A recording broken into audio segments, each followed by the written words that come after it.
വിശേഷ ദിവസങ്ങളിലൊക്കെ ഉണ്ടാക്കാൻ പറ്റിയ അടിപൊളി ഒരു ചിക്കൻ സ്റ്റൂ കഴുകി വൃത്തിയാക്കി വെച്ചിരിക്കുന്ന ചിക്കനിലേക്ക് ഒരു പൊട്ടറ്റോ, ഒരു ഹാഫ് ക്യാരറ്റ്, കുറച്ച് പെപ്പർ പൗഡർ, അതുപോലെ തന്നെ സാൾട്ട്, പിന്നെ ആവശ്യത്തിന് കുറച്ച് മാത്രം വെള്ളവും കൂടി ഒഴിച്ച് നന്നായിട്ട് ഇതിനെ ഒന്ന് വേവിച്ചെടുക്കാം. നന്നായിട്ട് വെന്ത് വരട്ടെ. ഇപ്പം നന്നായിട്ട് വെന്ത് കിട്ടിയിട്ടുണ്ട്. ഇനി നമുക്ക് ഒരു ചട്ടി വെച്ച് എണ്ണയൊഴിച്ച് കറുവാപ്പട്ട, ഗ്രാമ്പു, ഏലയ്ക്ക, അരിഞ്ഞു വെച്ചിരിക്കുന്ന ഇഞ്ചി, വെളുത്തുള്ളി, പച്ചമുളക്, കറിവേപ്പില ഇത്രയിട്ട് നന്നായിട്ടൊന്ന് വഴറ്റി കൊടുക്കാവേ. അതൊന്ന് വഴണ്ടി വരുമ്പോഴത്തേക്കിന് നമുക്കതിലോട്ട് സവാള ഇട്ട് കൊടുക്കാം. സവാളയും കൂടെ നന്നായിട്ടൊന്ന് വഴലാൻ വേണ്ടി കുറച്ച് ഉപ്പ് അതിലോട്ട് ഇട്ട് കൊടുക്കുന്നുണ്ട്. ഇനി അത് നന്നായിട്ടൊന്ന് വഴണ്ടി വരുമ്പോഴത്തേക്കിന് നമുക്കിതിലോട്ട് ഇട്ട് കൊടുക്കേണ്ടത് ഫ്രഷ്ലി പ്രിപ്പയർഡ് ആയിട്ടുള്ള നമ്മുടെ ഗരം മസാല, അതുപോലെ തന്നെ പെപ്പർ പൗഡറും കൂടി ഇട്ട് കൊടുക്കാം. ഇനി നമ്മൾ വേവിച്ച് വെച്ചിരിക്കുന്ന ചിക്കൻ ഇതിലോട്ട് ഇട്ട് കൊടുക്കാം. ഇനി നന്നായിട്ട് ഇതൊന്ന് ഇളക്കി കൊടുക്കുക. അതിലേക്ക് കട്ടിയില്ലാത്ത നമ്മുടെ തേങ്ങയുടെ 2ാം പാല് ഒഴിച്ചു കൊടുക്കുക. അത് നന്നായിട്ടൊന്ന് അത് കിടന്ന് തിളച്ച് വരട്ടെ.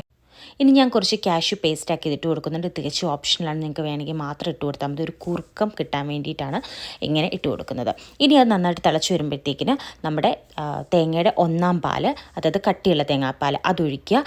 പെട്ടെന്ന് തന്നെ ഇനി ഇത് നമുക്ക് അടുപ്പിൽ നിന്ന് മാറ്റാവുന്നതാണ്. ഇതിലോട്ട് നീല് വറുത്ത കാഷ്യൂ, കിസ്മിസ്, അതുപോലെ തന്നെ കറിവേപ്പില, കുറച്ച് ഉള്ളി ഇത്രയും കൂടി ഇട്ടിട്ട് എടുക്കുക. നമ്മുടെ അടിപൊളി ചിക്കൻ സ്റ്റൂ ഇവിടെ റെഡി ആയിട്ടുണ്ട്. അപ്പത്തിൻ്റെ കൂടെ, ബ്രെഡിൻ്റെ കൂടെ ഒക്കെ കഴിക്കാം.